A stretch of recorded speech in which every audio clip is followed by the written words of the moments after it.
tratando de entender cómo queda el escenario político después del último incidente, que se vinculó en algún momento y se vincula con el caso Convenios, este robo de los computadores del Ministerio de Desarrollo Social, y cómo ha ido evolucionando desde las primeras reacciones de las autoridades de gobierno y, por supuesto, la oposición.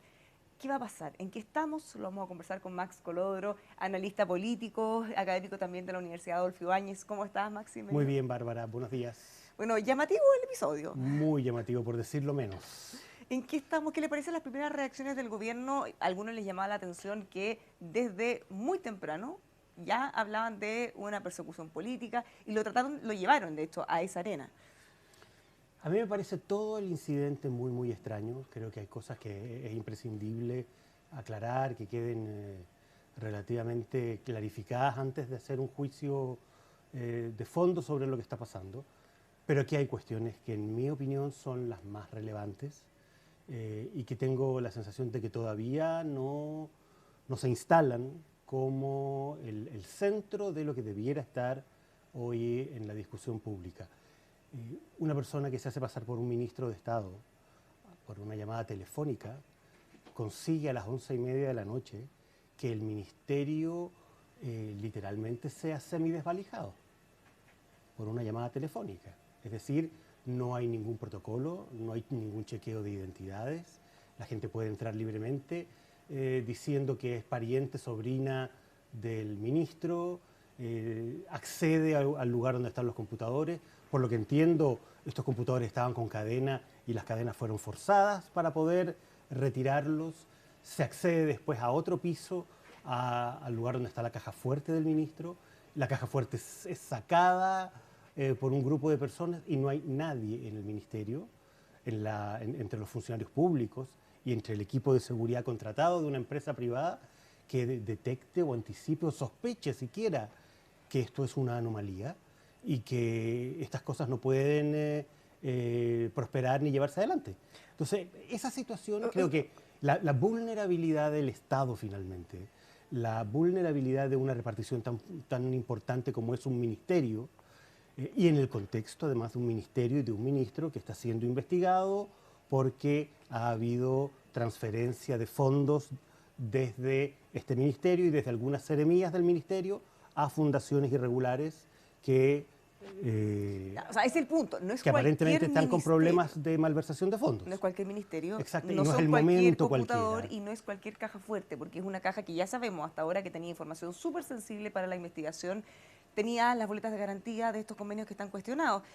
El Yo gobierno, tengo la sensación de que al final aquí era mucho más importante la caja fuerte que los computadores y no me extrañaría que los computadores hayan sido más bien un distractor, porque de hecho los tiraron al tarro de la basura, fueron encontrados literalmente en la calle, pero lo que no aparece todavía es lo que tiene efectivamente las boletas de garantía y las copias de los contratos, que es la caja fuerte.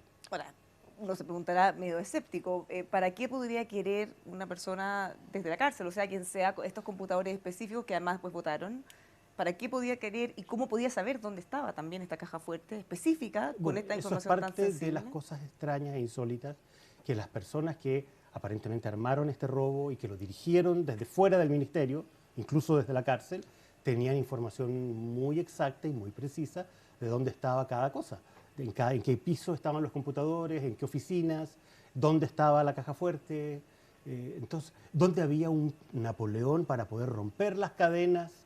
O sea, tiene que haber habido un conocimiento muy claro, muy preciso de la infraestructura del ministerio, de dónde estaba cada una de las cosas. O sea, la verdad es que es muy sospechoso y yo creo que lamentablemente para el ministro y para el gobierno esto se da en el contexto de una, como comentábamos, una investigación sobre irregularidades gravísimas con fondos públicos, donde está comprometido el ministerio al cual le ocurre este robo tan insólito. Bueno, volvamos a la reacción del gobierno, porque inicialmente, junto con decir que se iba a investigar, la ministra dijo que esto había sido muy raro, cosa que después cambiaron un poco la versión, pero ya de inmediato, incluso al principio el ministro Jackson lo llevó a la arena política, porque ahora él mismo y la ministra piden que no haya un aprovechamiento político, pero ellos fueron quienes partieron con eso. Ellos hablaron de persecución política, que no se utilice. ¿No hubo estrategia? ¿Se habló sin pensar? ¿Debieron haber Yo creo dicho que el algo distinto? gobierno probablemente quedó perplejo, como quedamos todos, con la naturaleza de los hechos. pero el gobierno ha estado efectivamente sin claridad respecto de si aquí hay una intencionalidad política, de si hay un diseño político detrás de este aparente robo del tío, como se los llama, o si simplemente, como dijo el subsecretario Monsalve al finalizar el día de ayer, un delito común efectuado por delincuentes comunes y no tiene ninguna connotación política. Yo creo que el gobierno ha estado y estuvo durante el día de ayer vacilante respecto de eso. Creo que la oposición cometió un tremendo error al salir inmediatamente a pedir la renuncia del ministro. Creo que eso, entendiendo cómo funciona la política, lo único que hace es confirmar al ministro. O sea, creo que con una carta como la que envía la UDI, un conjunto de diputados de la UDI, la posibilidad de que el gobierno saque al ministro es cero, que reaccione, pero aquí hay una cuestión de fondo, más allá de los errores del gobierno, más allá de los errores que cometa un sector de la oposición, aquí hay una cuestión de fondo. Aquí fue vulnerada la seguridad del Estado, la seguridad de una repartición pública, de una manera insólita, increíble, donde no funcionaron protocolos de seguridad, donde no funcionó la capacidad de los propios funcionarios del Ministerio de detectar y de impedir que se concretara Bueno, pero esto una además, situación muy insólita, y en eso hay responsabilidades políticas, tiene que haberla, y sería gravísimo que no hubiera responsabilidades políticas. bueno, ayer conversábamos con un abogado del equipo de la UDI que está investigando casos convenios y él decía, bueno, acá sí es un daño irreparable la investigación, porque por mucho que las autoridades, que el ministro Vallejo o el ministro digan que esa información de los computadores está respaldada, bueno, nunca vamos a saber si efectivamente era todo o no. Uno podría pensar, mal pensar quizá, que se respaldó una parte y no toda. En Estoy el completamente de caso de acuerdo. la caja fuerte, no sabemos si es que va a aparecer todo o no va a aparecer nada. Y se le Entonces, hizo, yo estoy de acuerdo contigo, y se le hizo, pero además, un grave daño a la seguridad y a la confianza en el Estado de Chile, en sus protocolos, en sus procedimientos, en sus dispositivos de seguridad. O sea, yo pensaba, y voy a decir algo que puede sonar delicado, pero si el día de mañana alguien logra imitar la voz del presidente de la República y llama a las 11 de la noche a la moneda dando cualquier tipo de instrucción, esto quiere decir de que corremos el riesgo de que esa instrucción se cumpla y de que puedan estar saliendo cajas de la moneda porque una supuesta voz que se confundió con la voz del presidente dio ciertas instrucciones. en este caso vi en video. O De sea, hecho, vimos a la persona y no se parece absolutamente es nada. una situación gravísima que yo creo que, como te digo, pone al gobierno y al Estado como los responsables de no haber resguardado lo que tenían la obligación de resguardar. Y por lo tanto, más allá de la discusión, que yo la entiendo, estamos en medio de un fragor político, en medio de lo que han sido todas estas denuncias de irregularidades sobre fundaciones, entiendo que la oposición haga lo que tiene que hacer, pero creo que lo hizo muy mal el día de ayer, y creo que el gobierno tiene que salir a defender lo que tiene que defender, pero también creo que lo hizo mal ayer. Ya, porque claro, ayer el punto fue el ministro Jackson. Uno El pedía la ministro salida Jackson, y el gobierno lo defendía, pero nadie hablaba del otro tema de la seguridad. pero o la nadie hablaba de este vulnerabilización. tema, la vulneración, la vulnerabilidad en que quedó el Estado, una repartición pública, frente a hechos que son realmente insólitos, inentendibles, y respecto de los cuales, como te digo, en mi opinión, el principal problema hoy día es que hasta ahora no hay ninguna responsabilidad política por eso, por esa inseguridad y por esa vulneración de la seguridad del Estado por parte de ninguna autoridad. ¿Qué responsabilidad política podría tener el ministro Jackson? Y aquí hay un problema de acumulación, porque en realidad su cabeza la vienen pidiendo desde hace muchísimo tiempo. Él se ha defendido con uñas, se ha aferrado a su cargo, no renuncia como le han solicitado. ¿Hasta cuándo más puede sostenerse? Yo ¿O creo que ya es desde hace insostenible? un buen tiempo ya, y sobre todo cuando se inicia el caso de las fundaciones, la credibilidad del ministro Jackson está en el suelo. No creo que sea recuperable, no creo que el ministro pueda recuperar y rehacer su credibilidad y la confianza pública, y por lo tanto, mientras esa credibilidad esté en el suelo y sin posibilidades de rehacerse, él es hoy día más bien un pasivo que un activo para el gobierno. Y por lo tanto, él debilita la gestión de gobierno, debilita la autoridad del presidente, debilita la credibilidad y la confianza en el equipo de gobierno en su conjunto, su permanencia en el cargo. Tanto en NON como en OFF, todas las personas involucradas, fuego amigo, fuego enemigo, vereda, oposición, del mismo oficialismo, dicen, no lo va a sacar, refiriéndose al presidente Gabriel Boric. ¿No lo va a sacar? Es que si no lo va a sacar y no va a renunciar, lo que va a seguir ocurriendo es que la credibilidad del gobierno se va a seguir viendo afectada, la credibilidad del presidente, porque finalmente el cargo es un cargo de exclusiva confianza de la autoridad presidencial, finalmente el que debe tomar la decisión de resolver los problemas del gobierno en un régimen presidencialista. Los ministros son fusibles y están para cuidar la autoridad del presidente. Si ese mecanismo y esa lógica no está funcionando, es responsabilidad del presidente, inevitablemente. Y la pregunta, lo comentábamos antes de empezar el programa, la pregunta es ¿por qué el gobierno está en esto? ¿Está dispuesto a pagar este costo? Y yo creo que una de las variables centrales que explica eso es que el gobierno ha confirmado en los momentos más duros y más difíciles, y en este último sobre todo, en esta crisis de problemas de corrupción, que tiene un 30% de apoyo incondicional en la opinión pública, según lo muestran las encuestas. Hagan lo que hagan. Haga lo que haga. Hay aparentemente un 30% del país al que estos temas no le afectan. O sea, si tú piensas bien... Ni esto, ni indulto, ni todos los problemas que han tenido. Si tú lo piensas bien, la desaprobación que el gobierno tiene hoy día, que está sobre el 60, es anterior a estos casos.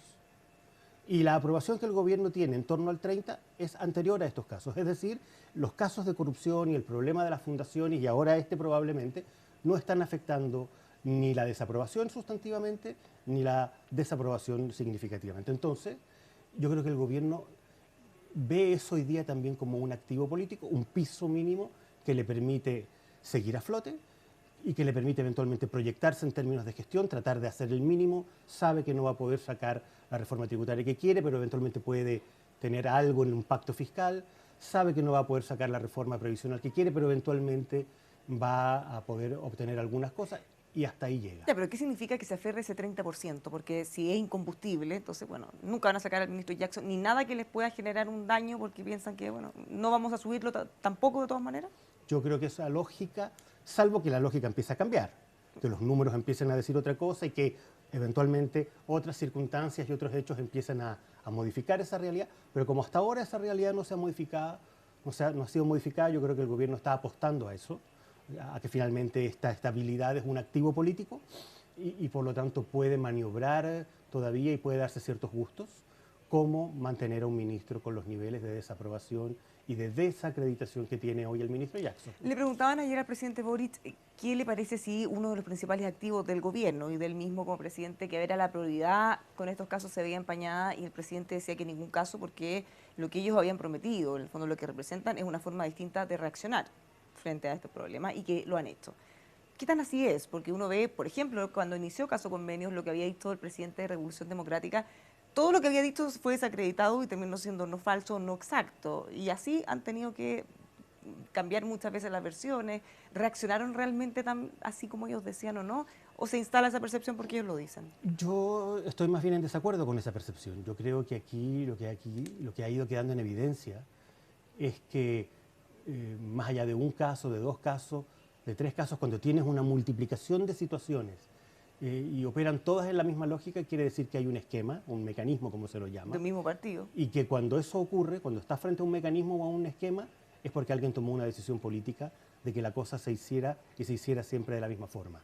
Entonces, aquí hay responsabilidades políticas que están a otro nivel, que no están al nivel de las fundaciones, ni de las seremías, ni de aquellos que traspasaron estos recursos, sino que hay decisiones políticas que se tomaron a otro nivel, y yo espero sinceramente que las investigaciones logren clarificar y logren eventualmente sancionar a esas responsabilidades, es que logran ser acreditadas. Es una investigación en desarrollo. Ahora, esto ha generado y ha intensificado un fuego amigo. Quizás a algunos les llama la atención en los partidos del oficialismo, el Partido Socialista, por ejemplo, entre otros, o el PPD. Claro, pero ahí hay una cosa distinta, porque una cosa más bien personal. Claro, hay una cosa personal, más de díscolos, porque en general los partidos se han mantenido bastante en silencio y bastante tranquilos, pese al daño que ellos mismos están recibiendo. ¿Cómo ve lo que está pasando el Partido Socialista? Tienen ahí su propia lucha. Yo creo que el Partido Socialista y en general los partidos de la exconcertación, del socialismo democrático, entienden que en este cuadro están pagando un costo de imagen altísimo. Pero pareciera que no hacen mucho al respecto, ¿o sí? Yo creo que no hacen mucho al respecto porque finalmente también entran en esta lógica de aceptar que el gobierno tiene un cierto margen de maniobra producto de que tiene todavía un respaldo relativamente significativo, al menos desde el punto de vista de tener un piso asegurado. Yo creo que el socialismo democrático ha dado señales de crítica, de cuestionamiento, se han dicho cosas bien duras en este periodo. O sea, la presidenta del Partido Socialista, Paulina Bodanovich, llegó a decir que el presidente de Revolución Democrática había dejado de ser un interlocutor válido. O sea, cosas muy duras. Y también la semana pasada la misma presidenta del PS y senadores del Partido Socialista de alguna manera se inclinaron por la tesis de que aquí había un mecanismo y una estructura que era la que explicaba que estos casos se repitieran uno tras otro. Entonces, yo creo que ha habido señales duras, pero ¿qué alternativa tienen? ¿Tomar la decisión de salirse del gobierno? No lo van a hacer.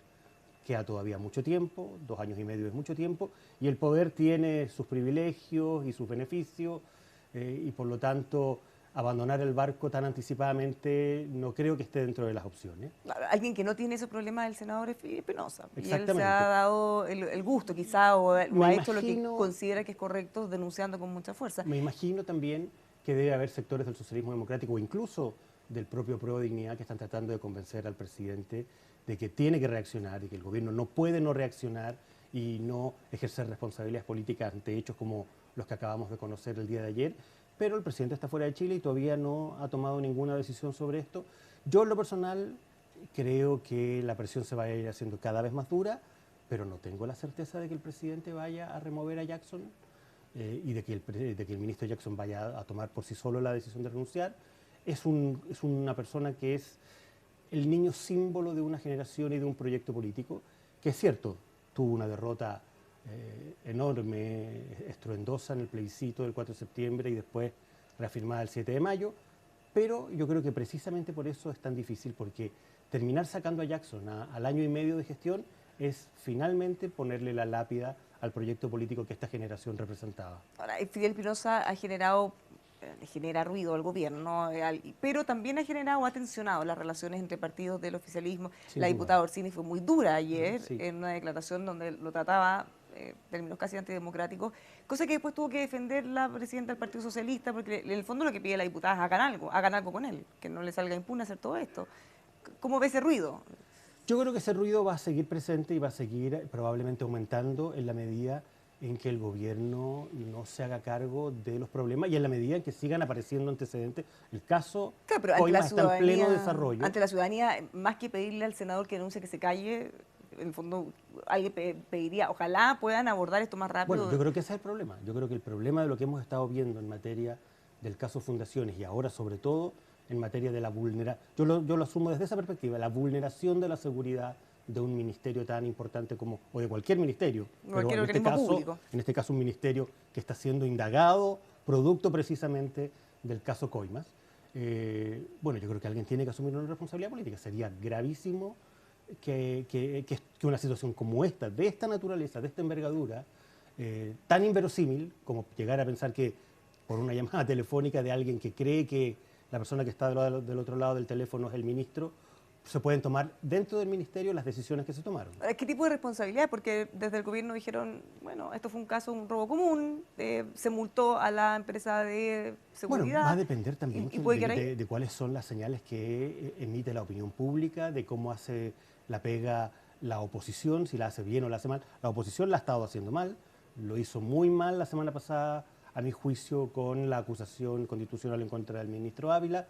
Cometió un error anticipándose el día de ayer, a mi juicio, presentando esta carta pidiendo la renuncia que en el fondo termina afirmando al ministro.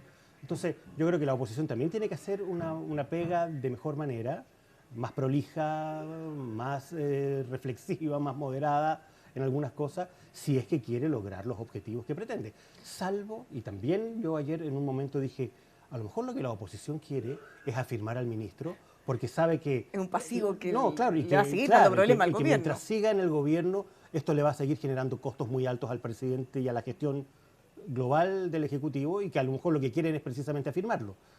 Claro, podría ser como no lo descarto. Un aliado de la oposición sin quererlo. Una última cosa, como un balance de la gira del presidente Gabriel Boric fuera, internacionalmente ha sido muy bien visto. Si uno revisa la prensa internacional, se ha destacado mucho, sobre todo, la fuerza con la que él defendía la invasión de Ucrania, o defendía a Ucrania más bien de la invasión rusa, pero también con algunos gestos y hechos que acá generaron mucho ruido. Cuando pidió a los partidos, los invitó a firmar una carta de compromiso, en vez de hacerlo acá, lo hace en un medio internacional, la condecoración, medalla, reconocimiento, como sea, a Baltasar Garzón.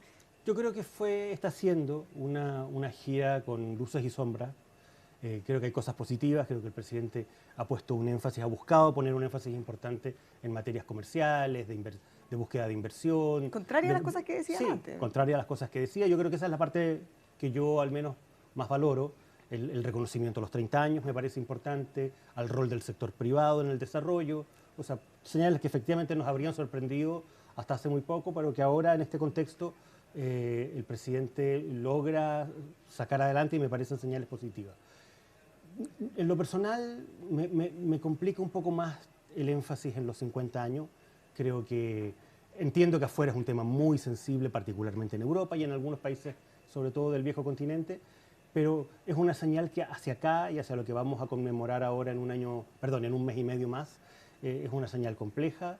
Creo que el presidente va a tener muy difícil la posibilidad de construir un evento, una conmemoración que sea un espacio de reencuentro, de reflexión, de análisis, y creo que en eso la salida de Patricio Fernández fue una señal muy decisiva de cómo viene la mano, pero creo que el gobierno tiene que seguir haciendo esfuerzos por ser el gobierno en esta materia, sobre todo en materias tan sensibles como esta, ser el gobierno de todos los chilenos y tratar de buscar puntos que permitan una mirada ya a 50 años con más autocrítica, con más serenidad, con más amistad cívica. ¿Podría terminar en la intrascendencia esta fiesta que tanto esperaban y que podía haber sido una buena Te oportunidad? voy a decir algo políticamente incorrecto también. Para mí, ojalá terminara en la intrascendencia. El problema es que no creo En que vez eso de vaya a dividir ocurrir. más. Lo que creo es que el gobierno está más bien es usando y profundizando la división que esta fecha genera, apostando a la polarización, entre otras cosas porque ha sido tal la magnitud de la derrota que ha vivido el gobierno desde el punto de vista político, después del 4 de septiembre y con lo del 7 de mayo, y ahora la derrota moral producto del tema convención.